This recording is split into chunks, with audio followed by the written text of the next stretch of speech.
As investors, most of us would like to think we make rational decisions.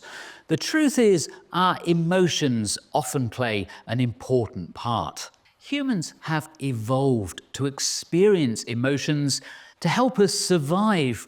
Fear, for example, is such a powerful emotion that it's almost impossible to ignore. The big challenge that we have is that we still carry over all these behavioral mechanisms to how we actually invest. So, for example, if we see some bad news in the economy or in the market, and perhaps our investment portfolio has dropped a little bit, we feel fear, we feel anxiety, and that signals to us that maybe we should be doing something. Should we be taking our money out of the market? Should we be moving it into lower risk investments? And the key problem here is that all the emotions, for example, like fear that we've built to deal with danger, they've got a hair trigger. It was always far better in our evolutionary past to jump up, even if there was no tiger in the trees. The problem is now, every time markets go down a little bit, we can feel the tiger in the trees and feel compelled to act. While fear and anxiety make investors want to sell, other emotions encourage them to buy.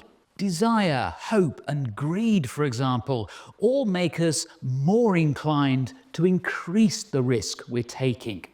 When we want something, when we really want something, then it can short-circuit our rationality. It means that we suddenly stop looking for important things. We stop looking for those signs that things might be going wrong. We become blinded by it. So these emotions can really help us. They can move us towards or away things. Cool and rational decision-making is often probably better for the type of decisions that investors have to make today. Curbing your emotions isn't easy, but for Paul Richards, there are 3 key things investors can do. I think the first and most important thing is just to recognize that we shouldn't make decisions when we're feeling highly emotional or tired. We're rarely going to get to a good outcome. And sometimes, perhaps if we're on the battlefield or if we're a surgeon doing an operation on someone, we have to make a decision right now to get to a good outcome. But if we're a private investor working with a financial advisor, we rarely have to make that choice. If we are feeling tired or stressed, we should just do what we'd recommend to our children. Go to bed, sleep on it, and see how you feel in the morning. I suspect 99 times out of 100 we'll get to a better answer from that. The second thing that we can do is have someone who's outside of us giving us some advice. Usually this can be a financial advisor, but it can be a family member. For example, I know I am a pretty regretful decision maker.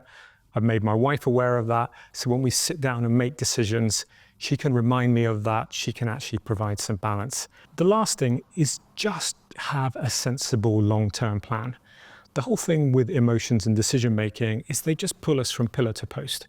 If we have a very clear idea of what we're trying to do, when we're trying to do it by, and how we're going to do it, we've always got a benchmark where we can ask ourselves, does this decision take me to where I need to be or not?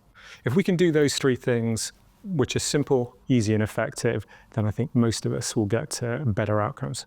It's totally unrealistic for investors to avoid feeling these natural emotions altogether.